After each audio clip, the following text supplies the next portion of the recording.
Hi, everyone. We're just waiting for everyone to filter in.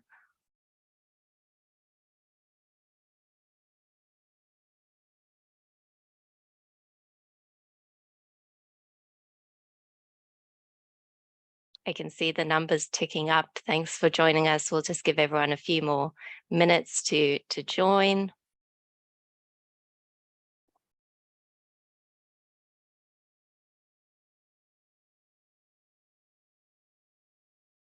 I can still see a couple of people joining, but we'll make a start very soon.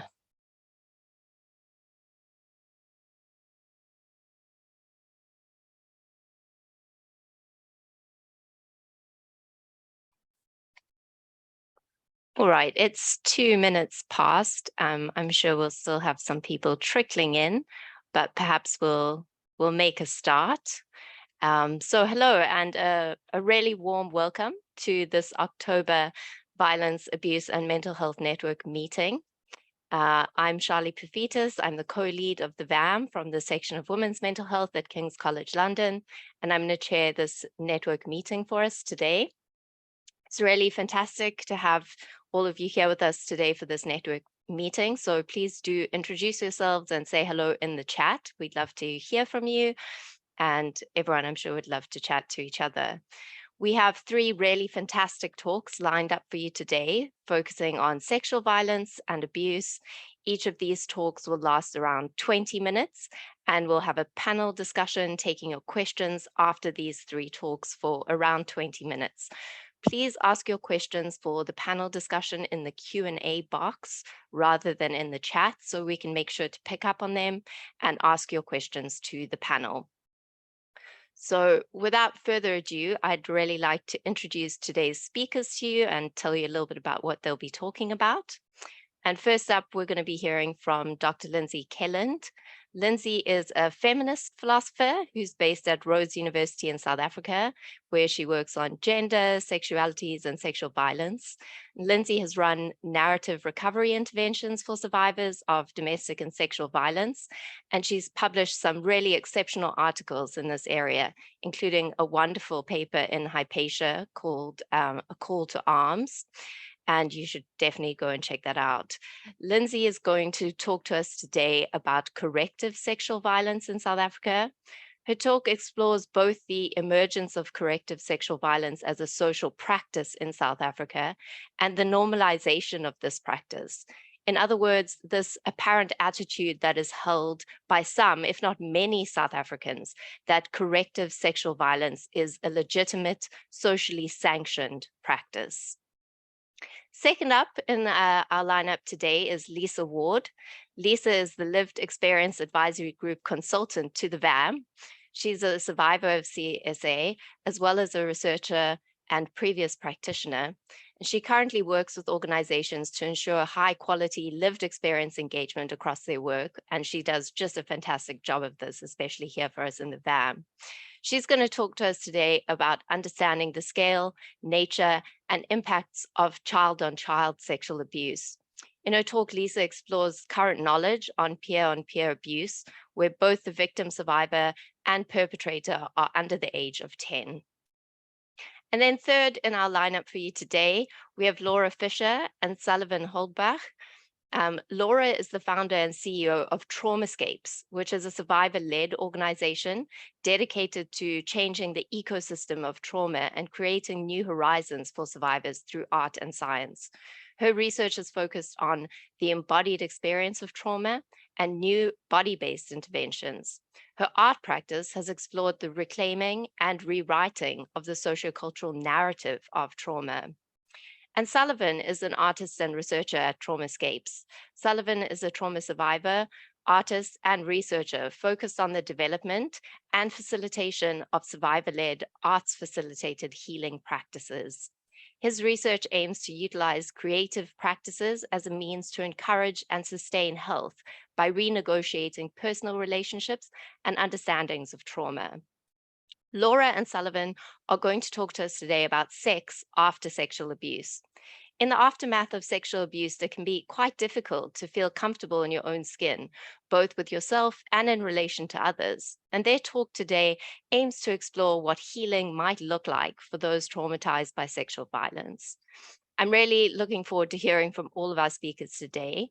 And I'm going to hand over now to Lindsay to get us started. So Lindsay, over to you, please.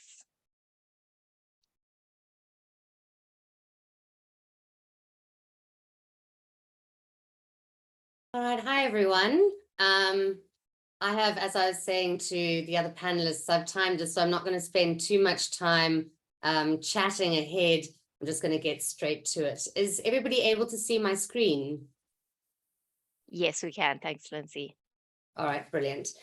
Okay, so in my talk today, I want to explore the emergence and normalization of corrective sexual violence in South Africa, focusing first on the problematically named corrective rape of primarily Black queer South Africans, and second, what is known as streamlining, a form of group rape. I bring these two forms of sexual violence together under the category of corrective sexual violence because both are motivated by the sometimes simultaneous desires to punish and or reform or correct the victim. So this work is driven by the following question. How have we arrived at a place where corrective sexual violence has come to be seen by so many South Africans as a legitimate social practice? My interests are twofold. First, I'm interested in the emergence of the social practice in South Africa and in the normalization of this practice. However, my aims here are modest. I aim to draw a picture of our material and discursive context that makes the emergence and normalization of corrective sexual violence as a social practice in South Africa not only intelligible to some, but also socially and perhaps even morally justifiable. In doing so, I will not reinvent the wheel. Rather, first I look to key insights garnered from work on the question of South Africans' culture of violence that reflects on the ways in which global and local forces have come to constitute both hegemonic social standards and ideas, and particularly militant forms of masculinities. It is in thinking through these masculinities as they operate within our particular historical, structural, and discursive conditions that we can make sense of the emergence of corrective sexual violence as a social practice in South Africa. Second, I turn to South African philosophy of difference and the other to suggest that our dominant ideas of the other as a less than fully human threat to be managed exacerbates the situation by placing certain individuals beyond the limit of what constitutes the fully human, and so outside of the moral community, unworthy of moral consideration and treatment. I want to suggest that it is the process and fact of othering based on hegemonically entrenched ideas concerning gender and sexuality, as well as the legitimate use of violence for punishment, discipline, and regulation, that this social practice appears not only intelligible, but even morally justifiable to some, even in the interests of the collective or national good. Well, sorry.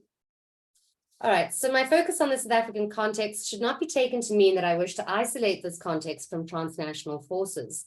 In Vrishali Patil's evaluation of the progress made by feminist theorists in our production of knowledge, she argues that the recent turn to the local, while shifting us away from previously homogenizing accounts of patriarchal oppression, women, women's lives, or situation, can also result in domestic intersectionality that fails to attend to cross-border dynamics with explanatory potential and attributes what is named as patriarchy to static and nationalist notions of culture or tradition or religion.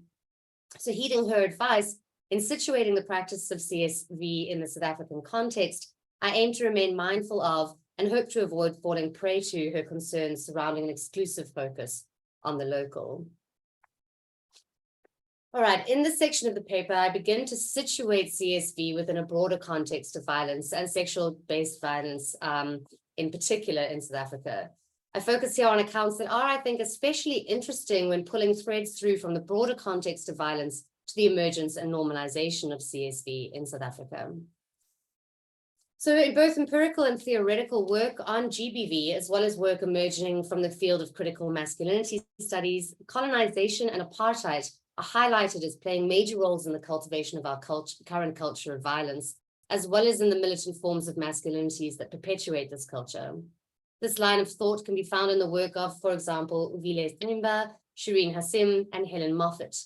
These scholars suggest that various forms of masculinities were militarized during these periods, both on the part of scholars, both on the part of those working for these regimes, and on the part of those oppressed by and struggling against them.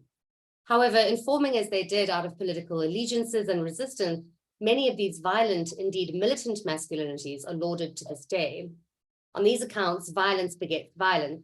South Africa's violent history cultivated the conditions, both structural and existential, in which violence was able to become embedded in the very fabric of our society, in our social structures, hierarchies, and regulatory and disciplinary practices, and in the notably militant masculinities embodied and performed across race and class lines.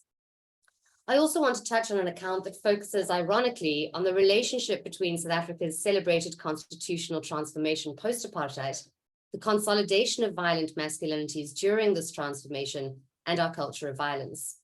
Liz Walker argues that our transition to democracy and the development of what was in fact a groundbreaking constitution in terms of the recognition of women's and queer individuals' rights introduced liberal ideas about gender and sexuality into a relatively conservative society.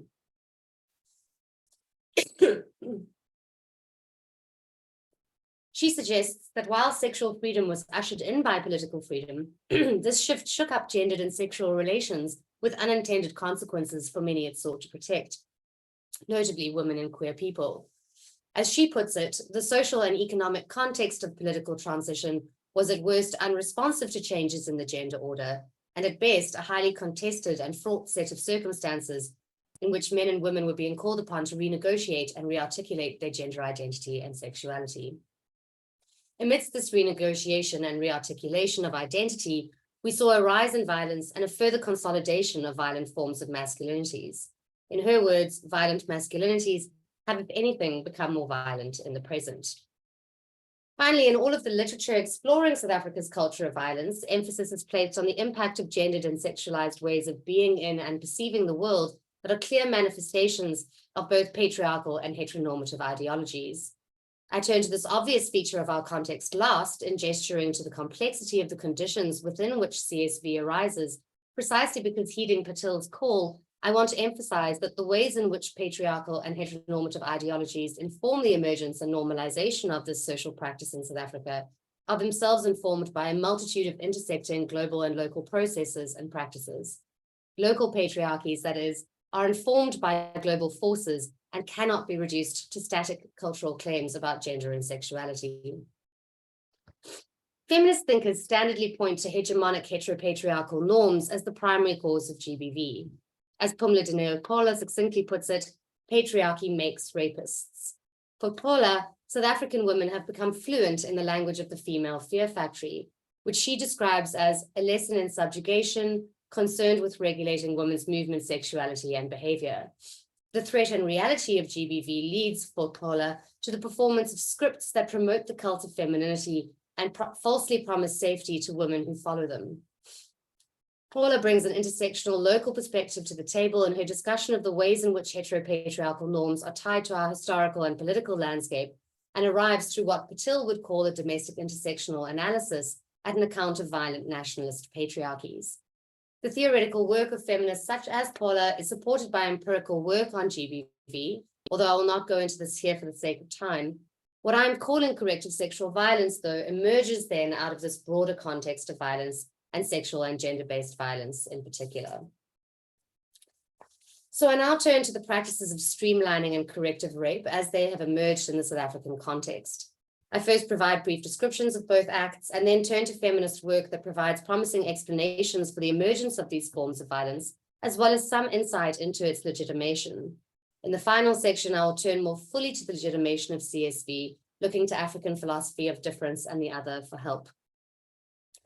So streamlining refers to a form of group rape that is enacted as punishment of a woman who is deemed to have stepped beyond the bounds erected as appropriate by heteropatriarchal norms and values. In the words of Rachel Jukes et al., streamlining is an unambiguously defiling and humiliating act, and is often a punishment, yet at the same time, it is an act that is often regarded by its perpetrators as rooted in a sense of entitlement or legitimacy.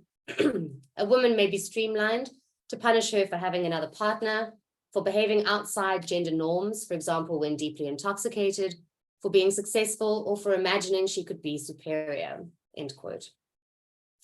This form of sexual violence is most often targeted at one of the men's girlfriends, who is considered deviant by heteropatriarchal standards.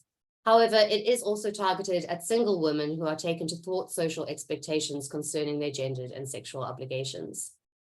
So turning to corrective or curative rape, this is called as much because perpetrators of and those in support of corrective rape, which often devastatingly includes victims' friends and families, typically cite the aim of the practice as correcting the victim's sexual orientation or curing them of their homosexuality.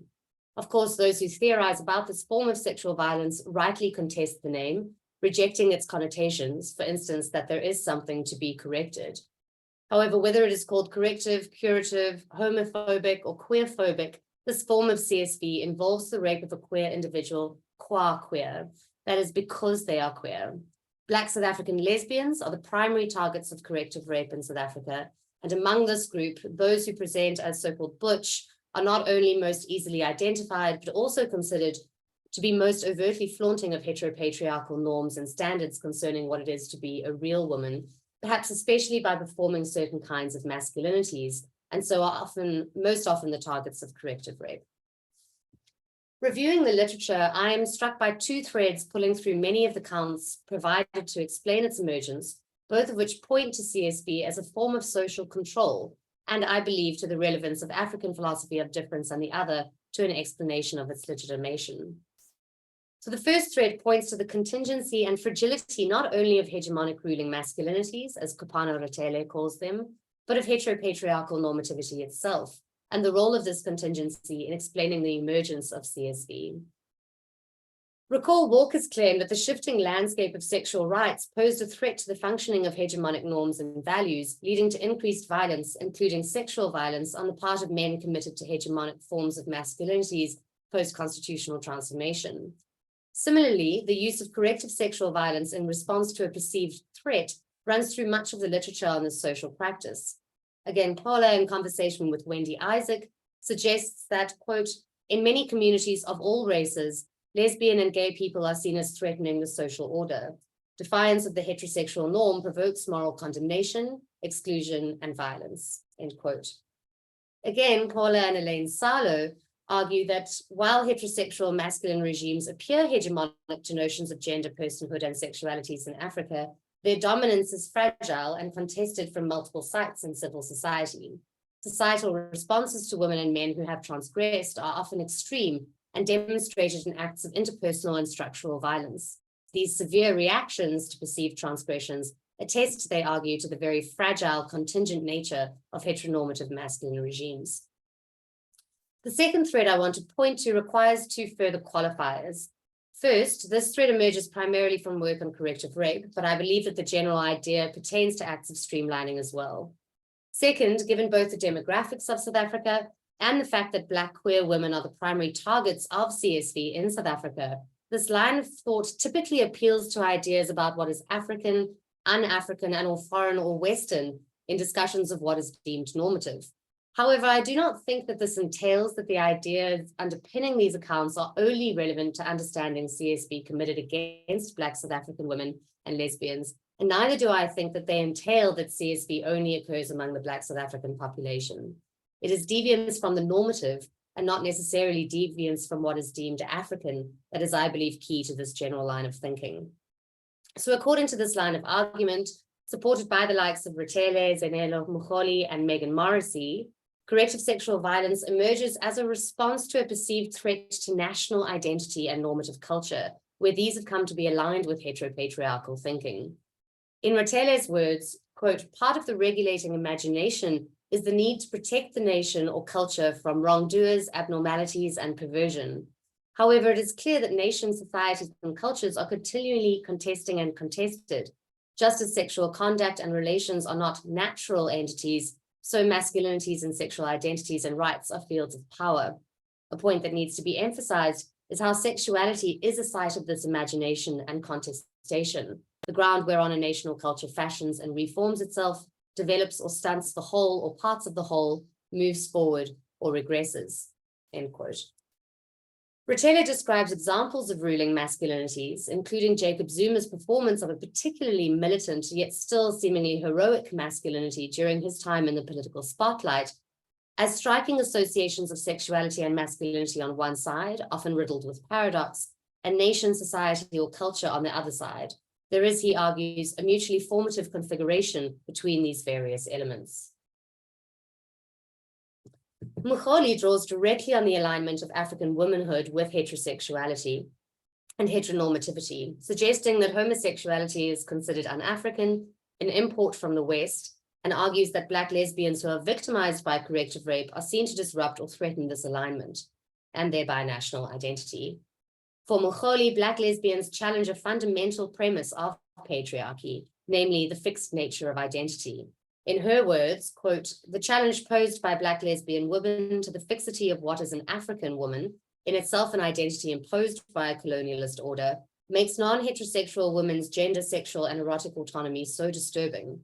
The rape of Black lesbians reconsolidates and reinforces African women's identity as heterosexuals, as mothers, and as women."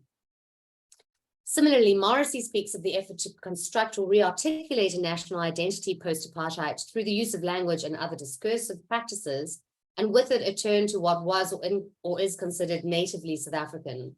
On the picture that emerges, once again, homosexuality is taken to be a product of whiteness and colonialism, and so unnatural or un-African, an external threat to the nation, and heterosexuality correspondingly as natural and normative, a powerful marker of belonging. Drawing on the influential work of Michel Foucault, Morrissey argues that discipline and power are violently exercised in South Africa to maintain normative positions. This violence, again following Foucault, is dealt out by citizens themselves in their policing of their own and one another's normative status. She claims that, quote, "It was when the norm emerged to replace the law as a primary instrument of social control that citizens assumed the responsibility of disciplining themselves and correcting the behaviors of neighbors, relatives, and loved ones," end quote. So both threads describe CSV as a means of social control that regulates and disciplines non-normative or deviant expressions of gender and sexuality. That is, expressions of gender and sexuality that fail to conform to heteropatriarchal standards and are thereby deemed to be threatening to the hegemonic status quo, particularly by ruling militant forms of masculinities. So finally, I want to turn to, sorry, this is going wrong. Finally, I turn to African philosophy of difference and the other, as it seems to me that the ways in which we think about difference and the other, about who and what the other is, are useful when trying to understand the social and perhaps even moral legitimation of CSV in the minds of many South Africans. So here I want to highlight three aspects of othering. The other is unfit to belong, the other is a threat to be managed, and the other is less than fully human. The other is unfit to belong is a line of thought that is exemplified in Anselm Cole Gimo's work, where he argues that the differentiation instantiated by othering establishes a group or individual's own identity against another group or individual through opposing the other group or individual in a manner that vilifies the other. He writes, "Othering is a systematic distinction between the us and the them, which creates the grounds for the other to be exploited and oppressed. The othered is excluded as unfit to belong according to the norm of the social group, is treated as less deserving, less worthy of respect, and not entitled to protection," end quote. So the idea of the other as a threat to be managed is exceptionally common in the literature on difference and the other. Again, Jimo speaks to this directly. He argues that the othered is, quote, "blocked off and deprived of fundamental rights and privileges that are the prerogative of all. The othered, considered as a threat, is fenced off, discriminated against, and made to feel unwanted.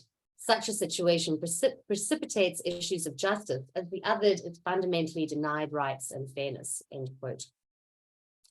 Elvis Macedon's work on this idea is also pertinent and I find quite visceral. He argues that, quote, "there seems to be a strong connection between a people's conception of reality and their idea of the good. This is extended also to their attitude toward the other or those they consider as different.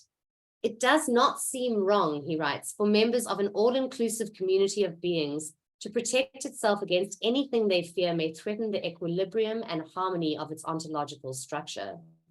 For if a human being appears to another person as nothing more than an animal and a threat from that person's ontological point of view, then harming such a human being by that person will not be regarded as morally impermissible, especially given that harming a threatening animal is not frowned at," end quote.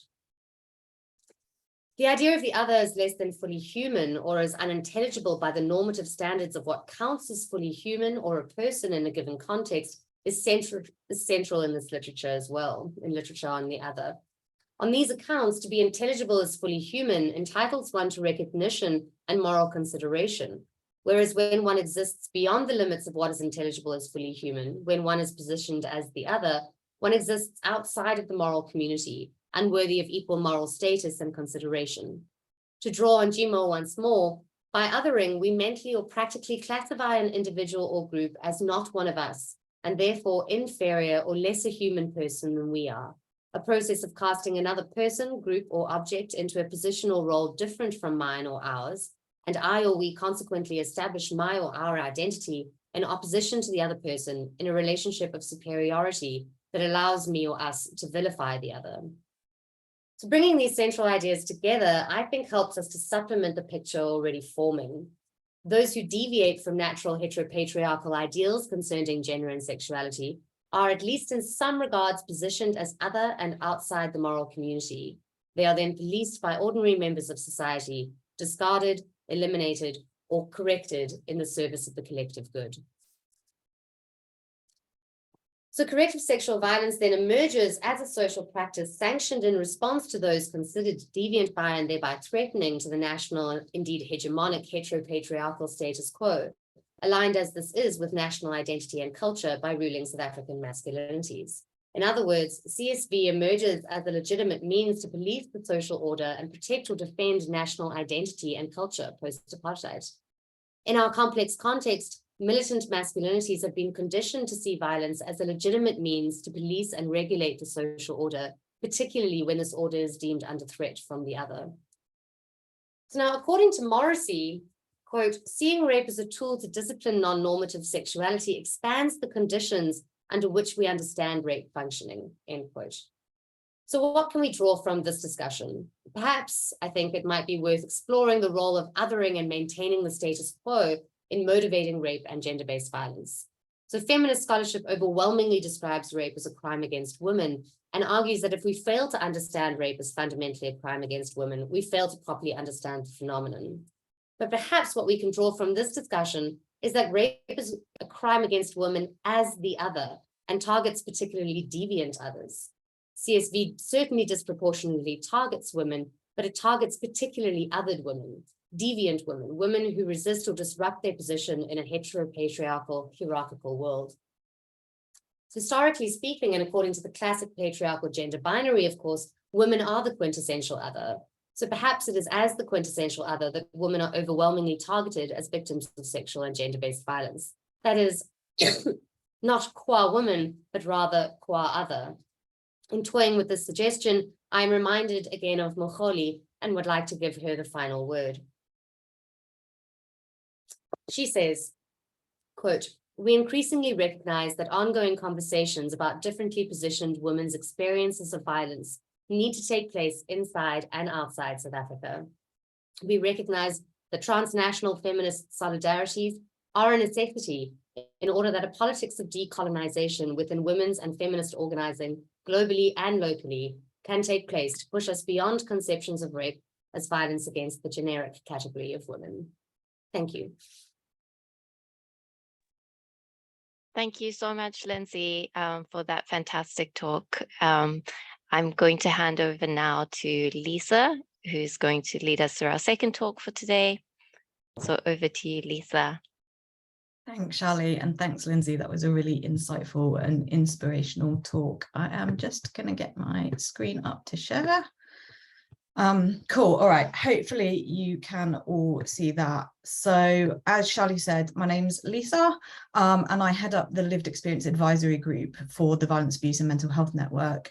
But I also have a background in delivering sexual violence support services, leading those services within research, and also as a survivor of child sexual abuse. And today I really want to talk to you about what I see as a missing gap. And I've titled this talk, Do They Even Count?, for two particular reasons. So firstly, my suspicion is that I don't think anybody is counting the data on peer-on-peer abuse when both the victim and survivor and perpetrator are under the age of 10. And I'll talk to you about the reasons for that a bit more in the presentation. And I also wonder and question, by nature of that, how many people actually believe that under 10s are able to abuse and that under 10s are experiencing abuse from this demographic. So how is the current lay of the land? Most of us will probably be aware that abuse by someone under the age of criminal responsibility is actually not a crime. So that age cap is 10. And of course, that's probably really right, because we need to make sure that we're not unduly criminalizing and punishing young people. And we know that prison and criminalization doesn't necessarily stop and change behavior. Secondly, in this age group, nobody is talking about the experiences of abuse. So we often talk about sexual harm or harmful sexual behavior. And by doing so, what we're doing is invisibilizing the language of abuse and therefore victim survivors. Thirdly, there's a real focus on language around protective behaviours, on organisations and work, which really talks about spotting the signs of being subjected to abuse, and continuum theories of abuse and of harmful sexual behaviours. And finally, because it's not a crime, my suspicion is that there's very little nuanced data that exists about the number of cases of peer-on-peer abuse within this younger age bracket. So when both victim, survivor and perpetrator fall below that age group. So firstly, thinking about what the law says, as I said, I'm not saying it doesn't make sense not to criminalise young people, but I think there's something really important about where we place the focus. The law here is particularly focused on the perpetrator and the impacts on their lives. And that's really familiar, right? If we think about other high-profile sexual violence cases, we've often seen that judges have given really lenient sentences because it would destroy somebody's life. And we can see prime examples of this in the case of Brooke Turner out in the States, the high-profile swimmer who had raped a woman called Chanel Miller. And most people can remember Brooke Turner's name, but they actually can't remember Chanel's name. And that sentence was unduly lenient, was what many people were talking about. And the judge had particularly said that the sentencing had been given so because they didn't want to destroy his career. But there was very little consideration there for the impacts on the survivor. And the same issue sits here in terms of how we define and set up our law. If we set up the law that we don't want to criminalise those under the age of 10 because of the potential impacts on their lives, what we do is shift the focus onto the impact of the perpetrator rather than onto the victim survivor. And we deny all access to justice via criminal routes. And that's not to say you can't achieve justice through other formats, but it shuts that down as an option. So there is almost very little point in reporting this sort of thing to the police because the likelihood of anything happening is quite slim, and certainly the types of things that might happen would be very different for anyone in a slightly older age group. Next, if we think about language, the language really focuses on harmful sexual behaviour is the term that lots of people use, or sexually harmful behaviour.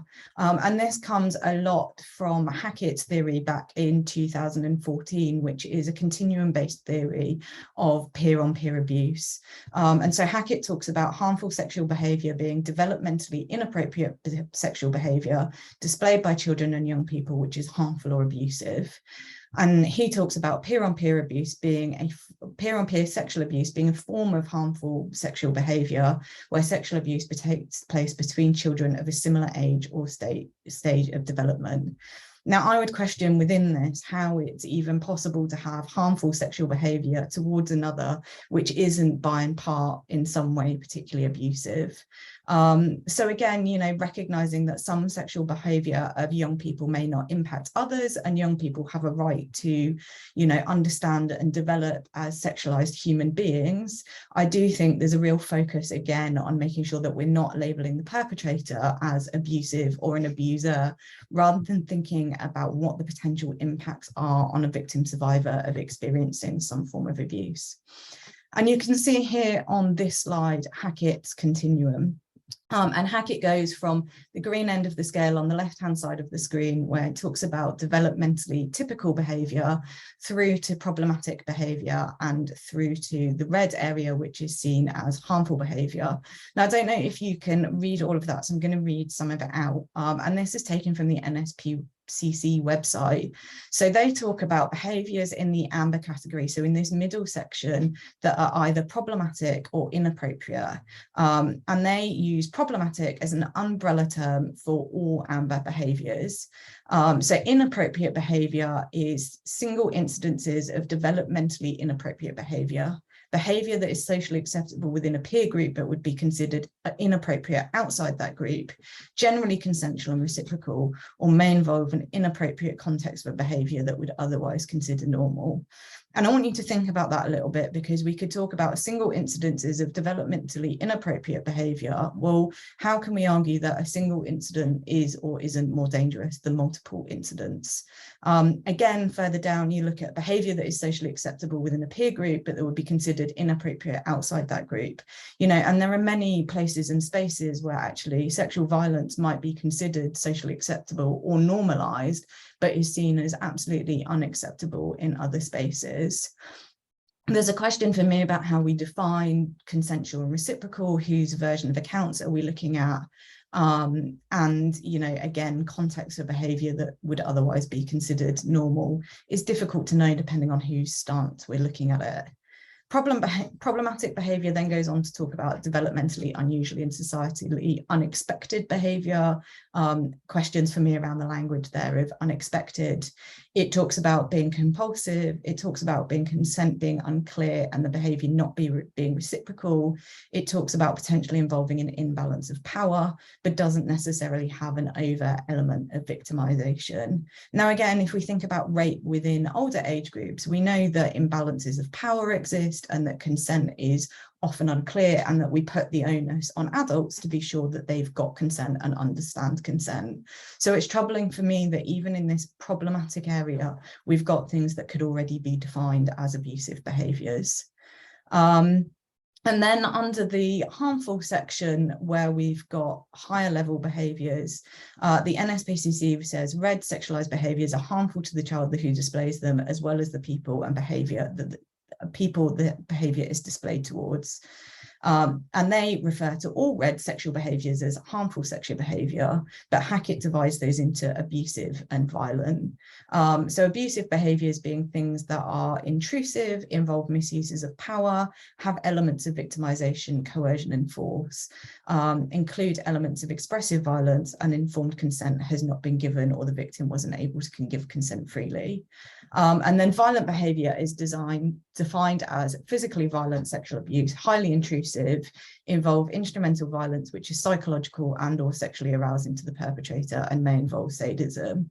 And again, there's a mismatch here between what Hackett is talking about violence and abuse and what feminist theories refer to as violence. So in the violence and abuse sector, we often talk about sexual violence, and we talk about sexual violence based on Liz Kelly's continuum theory, where we see anything from street-based harassment, catcalling, sexualized jokes, all the way through to rape and sexual abuse as sexual violence. And if you think about that in line with the Cambridge English Dictionary, who talks about violence being defined as action or words that are intended to hurt people, we can see that something that's violent is by nature a violation, and that doesn't have to include a physical element. The next thing that lots of organisations talk about, particularly when talking about how to support younger survivors, is this notion of protective behaviours. And protective behaviours works on two key themes. So the first key theme is that everybody has the right to feel safe all the time. And the second key theme is that we can talk with somebody about anything even if it feels awful or small. Now, feeling safe actually goes, falls in line potentially with just world theories about the world being a good and safe place. But actually, we know for women that the world is in particular a very unsafe place, as it is for other marginalised groups and communities. So whilst we might all have the right to feel safe, the lived reality is that actually we're not safe. And furthermore, if we focus on talking about abuse after the fact, it doesn't actually prevent abuse or potentially even prevent further abuse. All it does is enable spaces and places to be lifting the lid on it. So there's a question then for me about how a focus on feelings or talking after an event prevents abuse and how this is really classed as protective behaviours, when actually surely the focus should be on talking with young people about what abuse is and talking about the hierarchies that we know exist in terms of rape culture, where we know things like banter and joking and sexualised comment feed into that pyramid of rape and sexual abuse and femicide, etc. And then finally, as I say, there's a real question about what the data shows. So in interim research, when I was reaching out to people and asking questions, I submitted some freedom of information requests to various police forces across the country, ones that I knew were particularly large and might be recording their data in particular ways. And what I found was actually that the Criminal Justice Service came back to me and said, the police came back and said, we don't record this data in a way that means we could get it to you in a quick and easy way. It's therefore too expensive to do it because we'd need to go through case notes. So there's no clear collection within the police system about the number of survivors who are aged under 10 where their perpetrator was also aged under 10. And that's the specific question that I asked. I then approached third sector agencies, particularly individuals I knew working within those that I had relationships with. And what I found, again, was a bit hit and miss. So some were recording the data when it was given to them and had more capacity to draw it out, but many weren't. Many weren't differentiating between different age groups, or they were, differentiating kind of 16 to 11-year-olds or under 11, but not looking at it within a context of this criminal cutoff. Again, I spoke to health agencies and they were also not systematically recording the data in a way that meant it could be answered quickly. They felt that potentially it could be drawn out of case notes, but that would need case note review across all of the individuals using the service to be able to draw it out. And then I turned to the literature to see what I could find there. Now, there is a little bit more in the literature, but again, it's quite patchy and quite difficult. So there was a study in 2003 by Taylor in the West Midlands who looked at 227 young people. And they found that when first reported for inappropriate sexual behaviour, the age range was from 4 to 16. And those who are aged under 10 were responsible for 34% of all the incidents. But what we don't know is how many of the victim survivors in that study were also aged under 10. Similarly, there was a study by Vizard et al. In 2007 who found 4% of the people that they were treating for harmful sexual behaviour were aged under 10, and their age range was between 5 and 21-year-olds. And then finally, Finkelhor et al. In 2009 researched over 13,500 juvenile sex offenders in the US and found that 16% of those offenders were aged younger than 12. Turning to the data that it was able to extrapolate from third sector agencies, Survivors Network based down in Brighton were able to tell me that where age was known of victim survivors, a quarter of the young people they were working with had experienced abuse under the age of 10 by someone who was also aged under 10. So massive gaps in what we have and what we see and what we actually know. And so the impact of all of this is quite wide, in my opinion. So a lot of what we do know, a lot of our current focus is particularly looking at the impact for perpetrators, is looking at who's perpetrating abuse. We have stats there that say about the percentages potentially of young perpetrators, but what we don't know is the level of peer-on-peer abuse in this age range. And given we don't have any idea of the scale, that means we have absolutely no tools to tackle it. If we don't know how big a problem is, we don't know what we're looking at and what we're working on. And this is similar to recent studies looking at sibling sexual abuse and thinking about the gaps there. If we don't know the scale of something, by nature, we also don't know the nature of the abuse that's occurring. So we don't know the types and forms of abuse that might be taking place, the levels of them, and therefore what we need to be doing to addressing that. The focus on prevention is often around telling of abuse after the fact, not about preventing it from occurring. And so we really need to be thinking differently about how we prevent abuse in the first place and how we are talking to much younger age groups so that they have a much better understanding of what is and isn't appropriate behaviour. And that doesn't necessarily mean talking to young people about sex, but talking about consent more broadly and more generally. Because we don't know the scale of nature, because we don't know the number of survivors, we also have no idea about the long and short-term mental and physical health impacts. We have no idea how that plays out for people in mental health systems and what that might mean for potential diagnosis criteria. Likewise, it means we have no idea what the support needs might be for those that have experienced peer-on-peer sexual abuse for those aged under 10. And potentially what all of this does, in my mind, is feed into a victim survivor feeling a real sense of self-blame, silencing and stigma. So lots of people talking about not feeling believed, criminal systems potentially, not labeling it as something, feeding into that sense of, well, is what I experienced even abusive? And how would I know that? And how does the world code it if other people aren't coding it in that way? And so in terms of next steps, what do we do with all of this? So my hope is very much to be able to take this research one step further and to explore possibilities for getting funding to spend more time unpacking what we do and what we don't know. And what I'd like to know is what we do and don't know in terms of the data. So being able to look much more widely about what data already exists, what doesn't exist, and how we start to unpack it. I want to make sure that we start shifting the focus onto having a better understanding of the impacts for young victim survivors in terms of their mental health, but also their physical health, and also having a much better understanding of the potentially unique support needs of this younger age group of peer-on-peer abuse.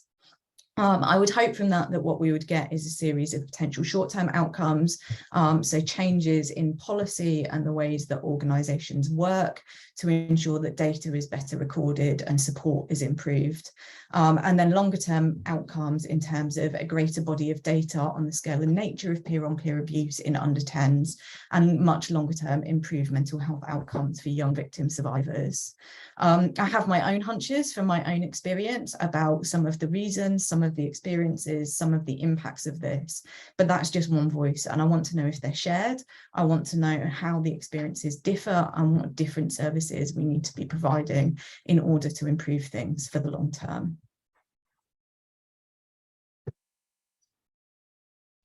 Thank you so much, Lisa. That was really brilliant and really interesting. So thank you so much for sharing with us today. I'm going to hand over now to Sullivan and Laura for the final presentation today.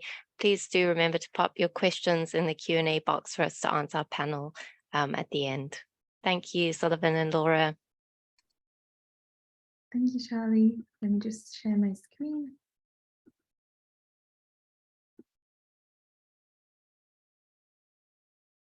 All right.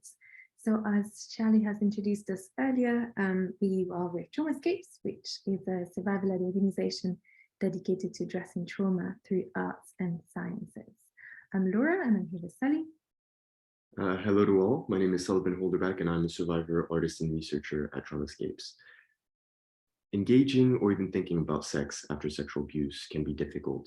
The fear of being triggered into reliving your own abuse can be extremely daunting and terrifying. And for this reason, some people choose to abstain entirely from sex. So in our talk, Sex After Sexual Abuse, Reclaiming Intimacy, we will explore a number of angles surrounding the topic, as well as potential risks and tips for fellow survivors. Sadly, research and other material addressing this topic in the field are scarce. However, our aim isn't to provide you all with answers that we don't have. Our aim is to further this discussion surrounding re-engaging with sex after abuse, despite not having all these answers. And so in this talk, we will explore the experience and impacts of sexual abuse, the complexities and possibilities of reclaiming intimacy, and why it is important, as well as then concluding. And so to start, Laura will outline the experience and impact of sexual abuse on the survivor. So I'm going to do this very briefly, but I just want to give a little bit of context because sexual abuse is, of course, connected to trauma. And what we mean by trauma is a differentiation between the traumatic events and the trauma. So trauma is the legacy of the traumatic events. The traumatic events might be in the past, but trauma is in the present. It's the present time experience of what unfolds in your body as a result of what happened to you. There's also a distinction between the objective experience and the subjective experience of trauma. The objective experience refers to the factual events, whereas the subjective experience refers to the lived experience of these events and of the trauma that followed. This is important because it's not the events themselves that are traumatic, but the meaning they have for the survivor. So it's not exactly the events per se, but how these are experienced and processed by the survivor. And in line with that, we have research that demonstrates that psychological distress emerges as a function of the subjective experience, not the objective experience, which also highlights how important it is to look at survivor perspectives, which is what we provide here today, as well as evidence from research. So I'm going to go through this briefly. This is kind of what happens in trauma. We've got the traumatic events. Here we're looking at sexual abuse. And as a result of those events, there is a dysfunction in the stress response system, which impacts the memory system. And as a result, traumatic memories are held in the body in present time. So we all have a stress response system and it functions well in ordinary circumstances. It protects us and allows us to go through life as we need to. So when there's a danger, and this can be as small as being late somewhere or having some difficult news, but whatever it is, there's a cause that allows us to respond to that issue with an increase in heart rate and muscle tension, etc. So we can respond to that, run to get on time, for example. And then once that's dealt with, safety is back and calm is restored and we can function normally, and this cycle kicks in and restores as and when needed. But in trauma and traumatic events, this doesn't work. So because of the overwhelming and life-threatening nature of these events, the system essentially breaks down, and there's a state of helplessness that is maintained, a state of stress that is maintained, and we can't function as we would in ordinary circumstances.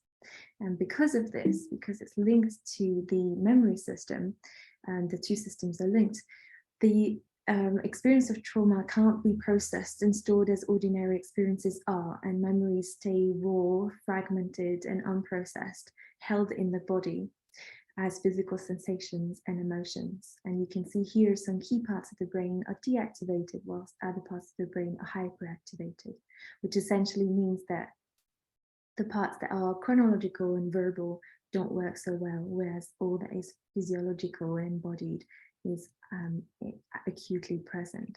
Therefore, as a result, trauma is an experience that is held in the body in present time that we continuously survive through. So as a consequence of trauma, internal and relational safety are lost, meaning that survivors can feel isolated and threatened, not only amongst others, but even within themselves. Traumatic memories can both blend into and entirely disrupt daily life through flashbacks or nightmares, for example.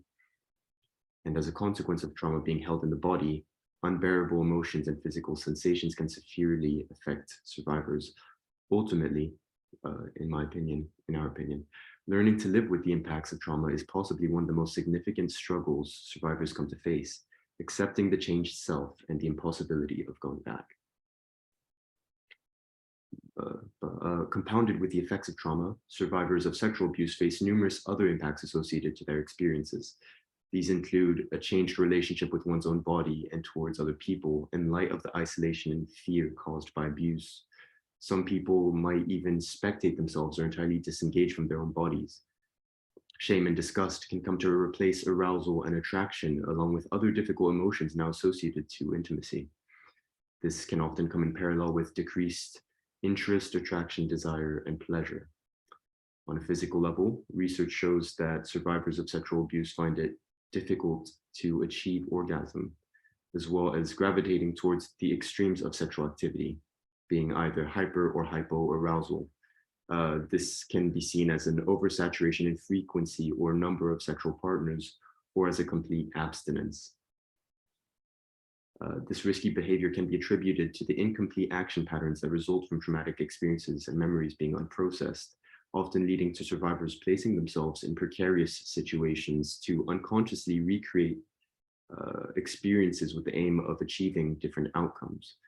And finally, the impacts of sexual abuse often include the loss of reference points to engage in consensual safe sex, leading survivors to operate in a vacuum without any base to operate from.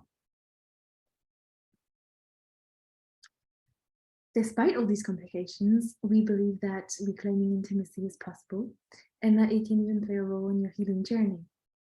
So we'll talk a little bit about our lived experiences. And so while I'm not going to delve deeply into my reclaiming of intimacy, I will walk you through a small moment of the beginning of my healing journey.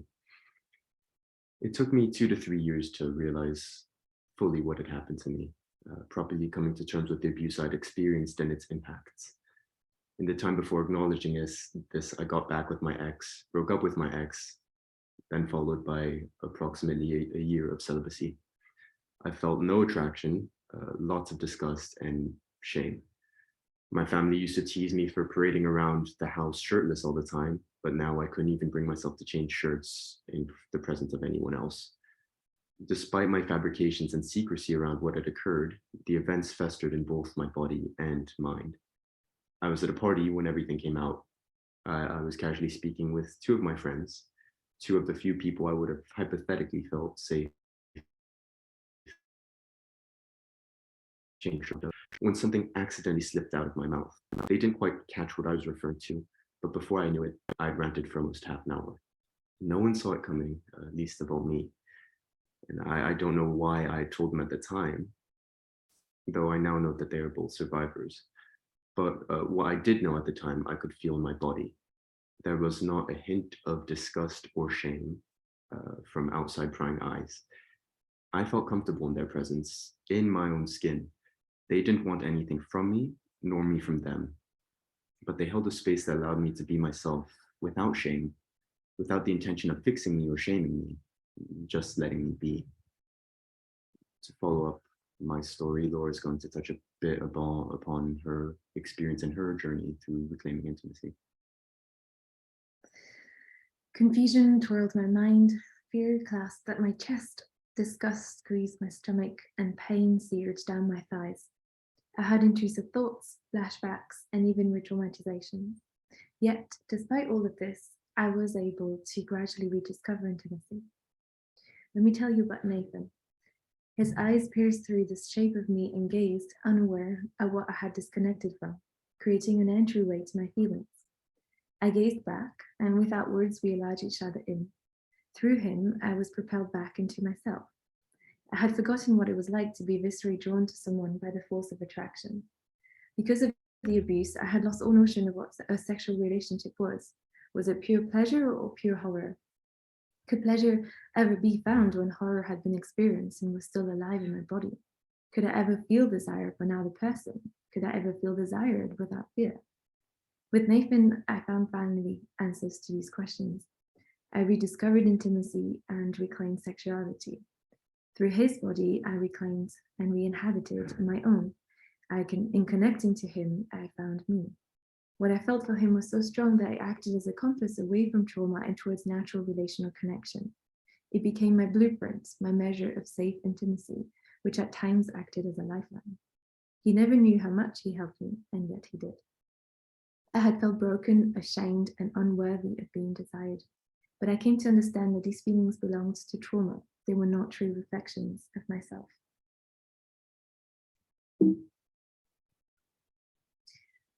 Before delving into what we mean by re-exploring and reclaiming, we need to first define these key terms.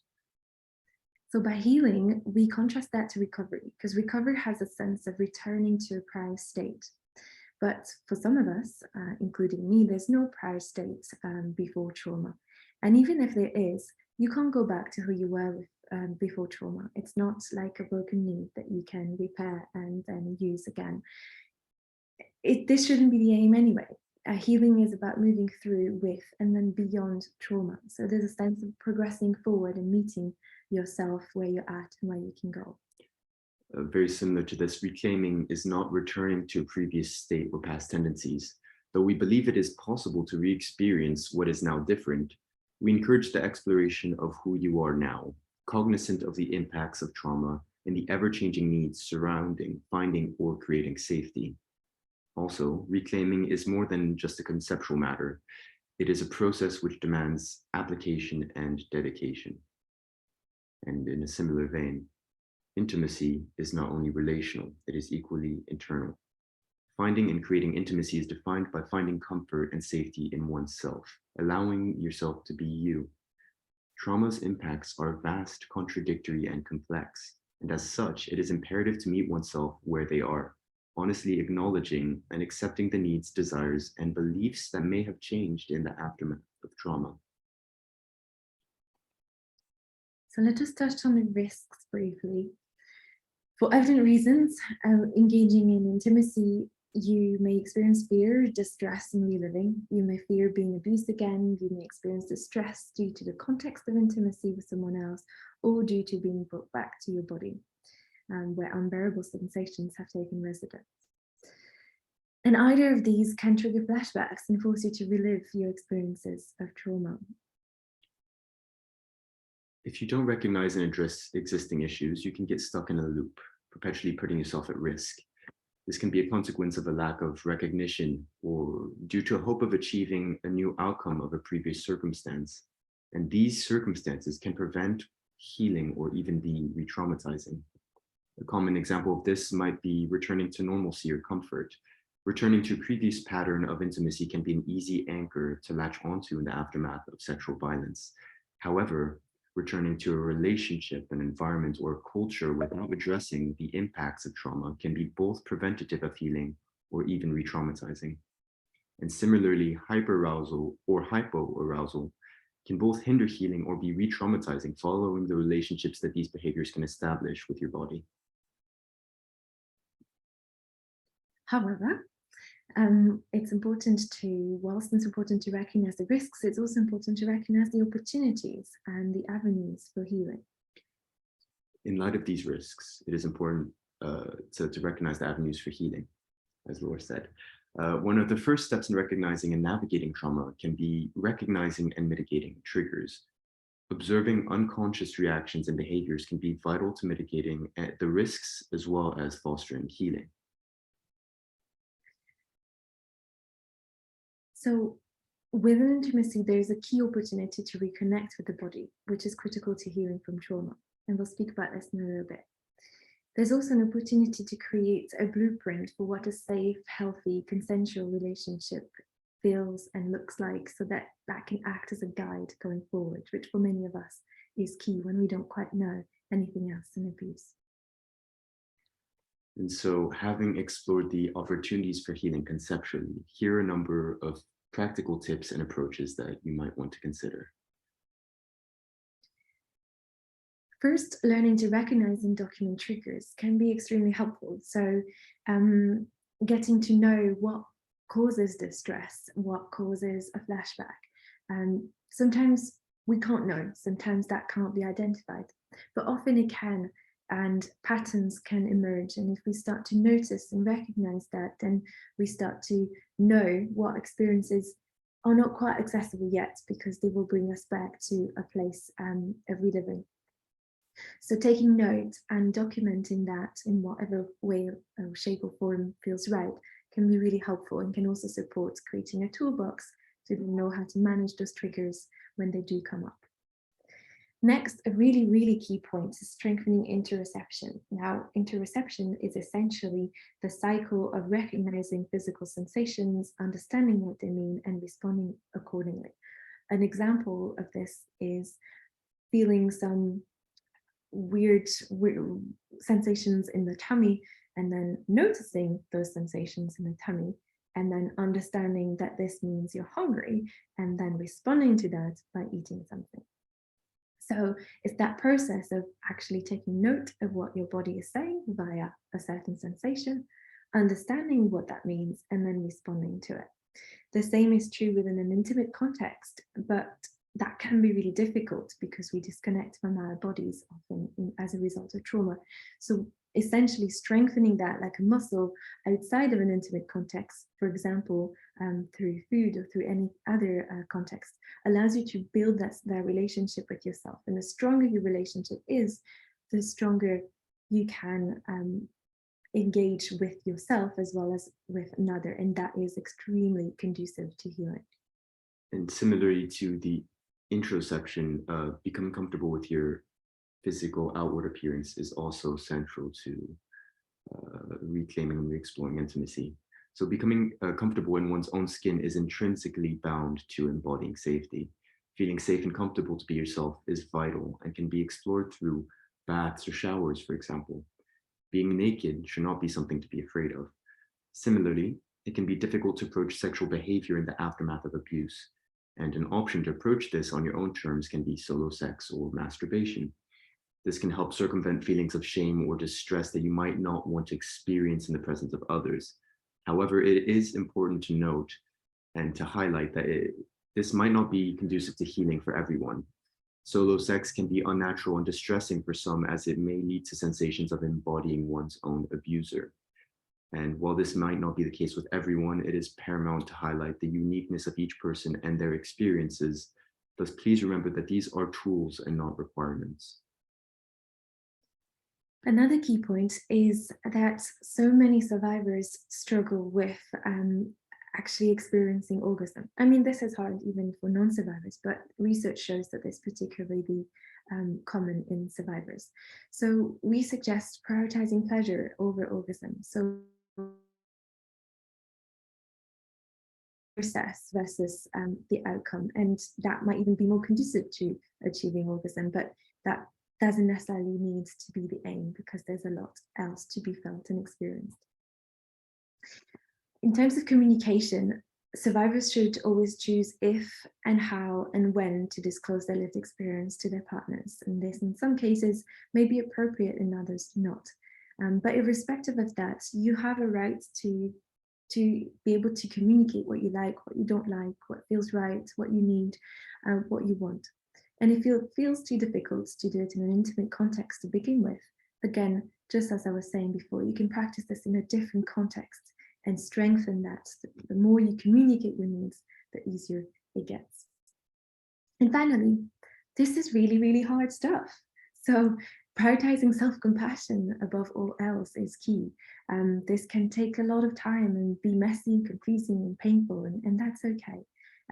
If you're like me, you might extend compassion to others more easily than you do to yourself. So we're here to remind that self-compassion is just as important. Very little is easy in healing from trauma, let alone reclaiming intimacy. So please be kind to yourself. This process can be hard and extremely uncomfortable, so taking the time to ensure that you look after yourself can make a massive difference. Checking in with yourself, especially before and after sex, is just a small example of how you might approach being careful and considerate towards yourself. But don't hesitate to treat yourself and to take as much time as you need. You deserve to feel good. In light of all the risks and the practicalities to consider, let us illustrate why we believe that reclaiming intimacy is important. Healing is both internal and relational. We need both. And therefore, intimacy can be a key part in that journey because it allows both of these things to take place. Now, having said that, let me be clear. Healing is not dependent on having sex. You may choose not to have sex, and that's perfectly fine. But if you choose to, and if the conditions and timing are right, it can be a part of rebuilding your relationship with yourself and others. 3 key ways in which this happens is 1, reconnecting to your body through another person's body. Embodiment is the matrix for human relationships. Through it, we're inherently linked in shared understanding. It's through the body that we experience and understand ourselves as well as others. So through another person's body, you can access your own. In intimacy, you are being experienced as simultaneously as you're experiencing yourself and experiencing another. This is embodied intersubjectivity. And what this means is they're coming together of individual lived experiences and this interchange that happens between subjective selves through mutual recognition. So within this, something happens that can't be accomplished by any individual on their own. It's a shared embodied space. Embodying intersubjectivity is not specific to sexual relationships, but it can happen really powerfully in that context. Finally, and we'll be quick because of time, replacing an experience of distress with an experience of safety is also core to healing. So when you're able to have that, you can reassociate intimacy with a positive, pleasurable experience as opposed to a painful one. You can also resolve incomplete action patterns. So those frozen memories in the body, you can then allow them to be processed because you have a context where these can be completed in a safe way. Again, this is not the only context where this can happen. And finally, you can reestablish a blueprint, as I've spoken before, which can guide you going forward. So to conclude, we just want to highlight that intimacy can be reclaimed. It's important to say that it is possible to do this in whatever form feels right and freeing to you and at a timing that feels right. The choice to have sex or not should be yours, not trauma's. Reclaiming this agency and power can be life-changing, and you deserve to experience the breadth of the human experience on your own terms. Thank you very much. We hope you've learned something and enjoyed the talk. Thank you so much, Sullivan and Laura. That was a really brilliant talk and really practical as well. And I think very inspirational for a lot of people. So thank you so much. I'll just ask the panelists to come back on camera now, and we're going to have a little bit of a Q&A across the panel. So I do have a question in the question and answer box that's come from Berta, who is at the International Rehabilitation Council for Torture Victims. And Berta's asked, said that they released a report on conversion therapy last year. And Berta was wondering whether CSV practices could be considered torture. And I'm not sure if anyone from the panel has any thoughts on that. I'm not putting you on the spot to answer that question, Lindsay, necessarily, but definitely opening it up. Thanks. I have some kind of initial thoughts. I didn't come back to that in thinking about corrective sexual violence itself, but I have thought about, there's a lot of work kind of thinking about how rape and torture are similar in different ways. Susan Bryson looks at this, Renee Habil drawing on Elaine Scarry's work, arguing that in both cases, you've got a kind of human-inflicted trauma, right? A human-inflicted kind of interpersonal victimization that in some ways indicates the instability of the regime, right? That is kind of, that is responsible for engaging in the torture. And so there actually, I think there are some really, really interesting links that could be drawn, not only between torture and rape, but torture and these particular instances of rape.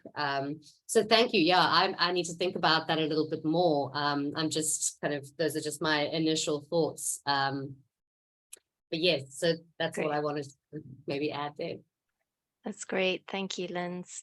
I had some general questions that I might take the opportunity to ask. And if anyone else has questions, do pop them in the Q&A box. And if panelists have questions to each other, shout out, put up a hand, let me know.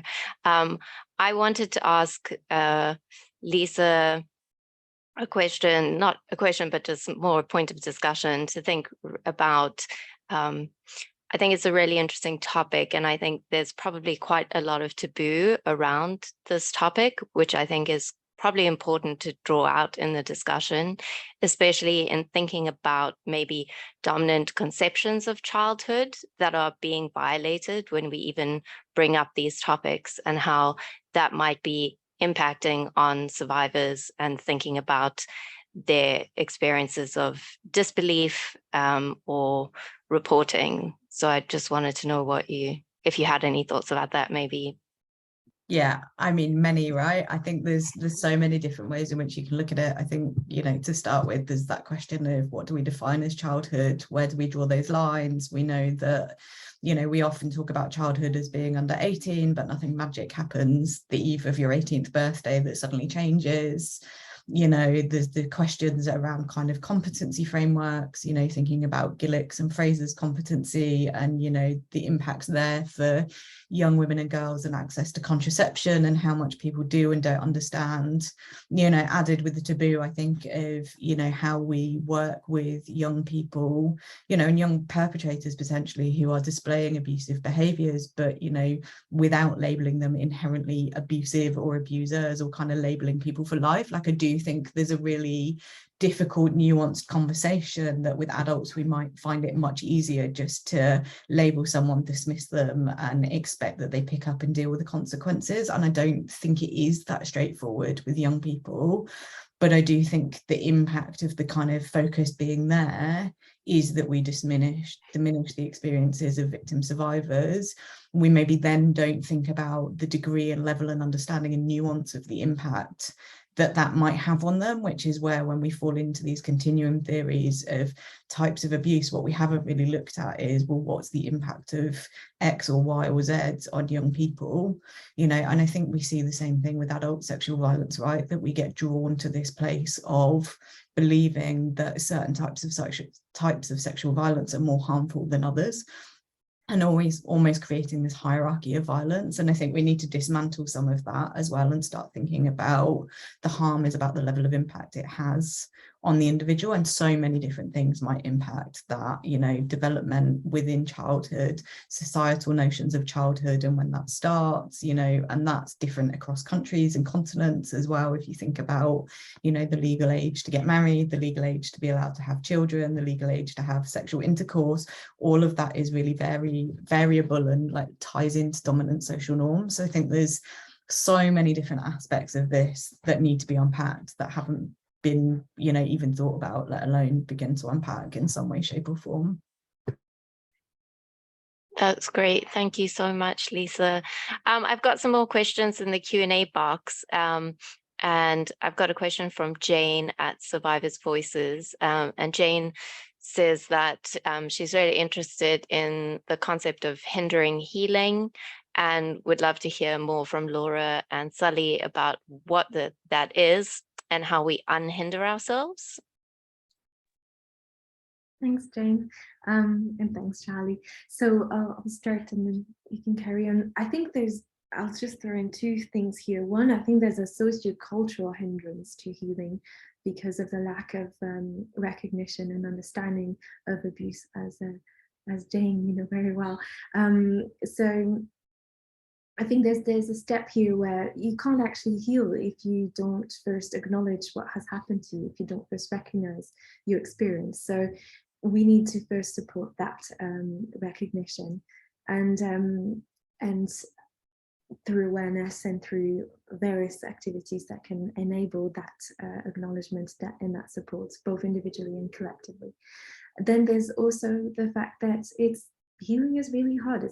I would argue is harder than bearing with the suffering, and to unhinder ourselves, sometimes it's helpful to build relationships and patterns, as I was saying before, outside of the core difficult context. And if we're speaking about intimacy, for example, patterning behaviors outside of the intimate context that we can then sort of apply with that strengthening within the intimate context. If it's just too much the intimate context, that can therefore not be conducive to healing because it's just re-triggering or re-traumatizing. So if we build a stronger relationship with the body, for example, outside of the intimate context, then we can unhinder that and make It's about the levels of distress, I suppose. So some distress will be necessary for healing, but if we can keep it within a level that is conducive to healing versus re-traumatizing, then that can unhinder this process. I don't think there's much to add to what Laura's already said, but I think patterning behaviors as well as recognizing behaviors is central to unhindering oneself. I feel so some of the most common issues that arise in regards to promoting healing are the lack of recognition of abuse, which close the door to healing pretty much entirely, as well as we discussed, gravitating towards behaviors influenced by a neurobiological disposition caused by the aftermath of trauma. So, hyper or hypoarousal. And these are things that emerge predominantly through behavioral changes that can then be observed and picked up on and then targeted as such. But on a more practical level, what we need to do to foster healing on both an individual and collective societal level is to continue doing the work that's being done even beyond a sexual abuse sort of scenario and a trauma survivor sort of field of work by promoting education, opening discussions, and establishing safe spaces for these conversations to occur. And so I would argue that the best way to do that is by continuing to build communities of survivors. It sounds maybe a bit simplistic, but I feel like it makes sense. Yeah. Thanks so much. But Lindsay, are you wanting to jump in on this, or do you have a different? Okay, over to you, Linz. Thank you. Thanks, Sally. Thank you, Laura. I think what you're doing is really, really important and so interesting and valuable. I wanted to ask, and this might be a really stupid question, but I wanted to ask, there are often two kinds of moves that happen subsequently, right? And you're kind of indicating it with hypo and hyperarousal. So there can be a complete cut off celibacy, but they can also be a kind of a move towards a promiscuity, for want of a better word. I can't think of a better word here, right? When you're engaging in a lot of sexual activity with lots of different sexual partners. And when I was thinking about the kinds of, I suppose, practical tips, a lot of them were about kind of getting back in touch with one's body. Is that also helpful when one is kind of moved to engaging in kind of risky sexual behavior, or would then the kind of more communication part of intimacy become important at that stage? I don't know if that makes sense. I would say it's key for both, because both behaviors have at the core a disconnection from the body. It's dealt with differently. So because trauma is held in the body, we tend to disconnect from it. So rebuilding a connection to the body is key, because actually the keys to healing are in the body. That's where the battleground for trauma is, but that's where the fertile soil for healing is as well. So it's that tear in the self that is dealt with in very different behaviors, but the core issue is the same. So reconnecting to the body, especially with interoception, to actually start to understand what the body is saying, what the body needs, and to respond to that is going to be core, no matter how you've been coping with things. I think it's also worth noting that while the common behaviors tend to be either these sort of polarized sort of tendencies, we're not shaming them or saying that one is right and the other is wrong. Like, I think these are just patterns of behavior that are observed. And I think in both scenarios, like Laura outlined, it is important and vital to not allow yourself to distance yourself from your own body. I think that's just one of the natural sort of tendencies, and this can happen in both scenarios. So I think the points and the practical tips, while they might feel more applicable to one or the other, I do think that it is very much about rebuilding that relationship and not allowing yourself to detach yourself from what's physically occurring in the body. Yeah. Thank you. Great. Thank you, guys.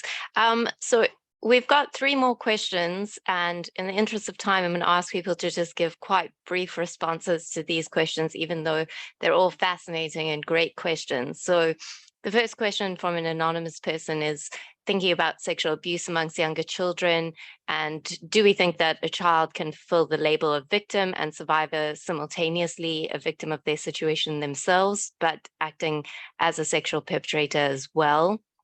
And then another question for Laura and Sullivan, just asking whether we might think it might be morally, is it morally fair to expect a sexual partner to be part of someone's healing journey? Or does that call into question values around consent from the other way around, or that partner to help in the healing? And then the third final question is comes from Survivors' Voices, asking about the concept of deviancy and how do we navigate deciding what deviancy is, cultural oppression, and what, like pedophilia, for example, is universally unacceptable and harmful.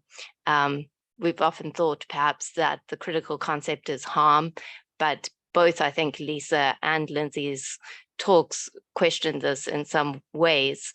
And I think just from my side for Lindsay, I was wondering a little bit about when you were drawing on Elvis's work, talking about the other and the good, something that's harming being something that's threatening, thinking that we could justify harming things that we find threatening. I was just wondering a little bit there about whether maybe we could draw on some stuff from just war theory to think about why that might not be quite right. So 3 huge questions, and we'll just run through maybe Lisa, Sullivan and Laura, and then Lindsay's responses to those. Yeah, I mean, I think that's a really big question, right? It's difficult because we don't have full data sets, but I think what we do know from other spaces and places is that the majority of perpetrators are male and the majority of victim survivors are female. And if people who experienced abuse had then go on to perpetrate abuse as part of that, wouldn't we have more female perpetrators of abuse? So the stats and the knowledge don't necessarily tally up. I think there is potential that because we don't, particularly in this country, we don't have conversations about sex, about intimacy, about consent, about relationships at young enough ages, because we often shy away from it.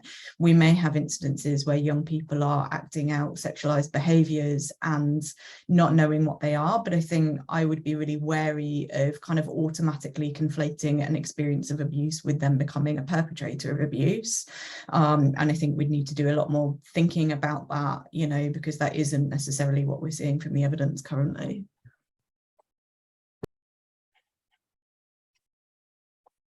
Shall we go? Okay. In regards to Laura's I believe that it is possible and it is right to take your partner into consideration on a moral level in regards to your own healing journey. However, this needs to be on your own terms in regards to how much you choose to disclose your lived experience with them. It is one thing to fully open up and explain everything that's occurred and then have them morally accountable because of that, or to withhold the information for personal reasons, for safety or whatever. But I would emphasize that outlining triggers is extremely practical. To not cause more confusion, more distress, more re-traumatization, and that before all of this, establishing consent is central to your relationship with your partner. Just to add to that, I mean, obviously consent goes always, everyone needs to consent to a relationship of one form or another. But I do want to say that we're all social creatures and we all heal individually and relationally. It's not a case just for survivors of sexual abuse, and it's not just a case for intimacy. So we all dependent on one another. So it's not even a choice, really. It's how we're built, right? So every single one of us, whether we're trauma survivors or not, rely on one another to heal, and this occurs whether we're aware of it or not. So there's a bit of both. There's that what happens naturally, whether you yourself are aware of it as a survivor or not, whether your partner's aware of it or not. But if there is that awareness and that trust, then yes, I do feel like it's something that can be shared discussion and shared decision between within the context of a relationship. Great, thank you. And Lindsay, any final thoughts? Sure. Yeah, those are both, I mean, the question about deviancy and your question about Elvis and Mathedon's work are also, yeah, huge questions. So I'm going to try and be brief, but my thoughts are kind of all over the place. I've been thinking quite a lot about deviancy, and not only insofar as the kind of, you know, the perpetrator's behavior we would consider deviant, and when do we think that it is deviant or culturally appropriate for someone to behave in this way, right? So pedophilia, we think, is universally kind of unacceptable, but in this kind of situation that I've been talking about, in certain contexts, creative sexual violence is seen as acceptable, even though I would want to say it's a deviant kind of behavior. But the deviance is also interesting because when someone is othered, it's as deviant that they are othered, right? Or the deviance there is kind of part and parcel of what's going on in othering. And I've been trying to, I'm not answering your question, but I've been trying to figure out what the difference is between deviance there and difference. And I think because we can be different from without deviating, right? And I think that, so the deviance is coming particularly, I think, from that normative base, right? And maybe this takes us a little bit onto Elvis's work. What's so fascinating about his work is he's working within an account of African personhood.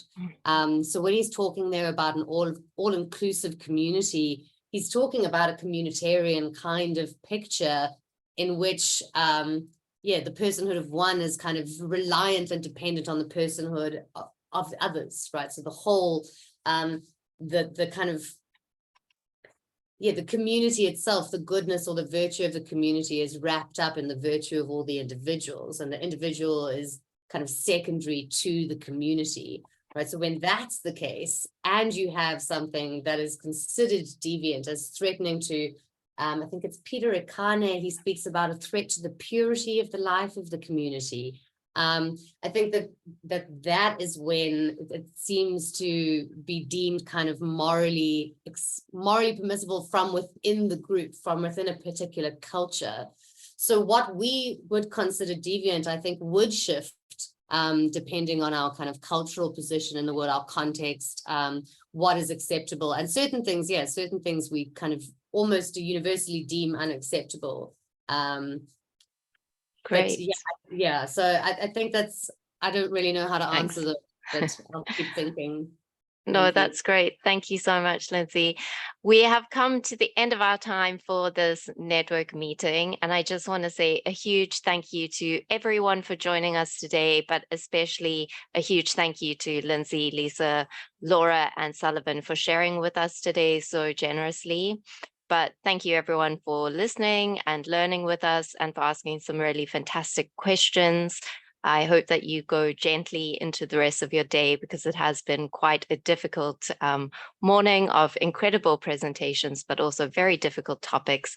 And I think all of these conversations have just taken me right back to Simone de Beauvoir, who a friend of mine shared this quote with me this morning. It was just so relevant to all the discussions we've had today.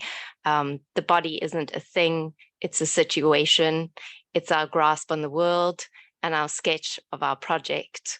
And I just think that ties everything that we've spoken about together today so nicely. So go gently, everyone. And thank you so much again to everyone. Have a lovely day.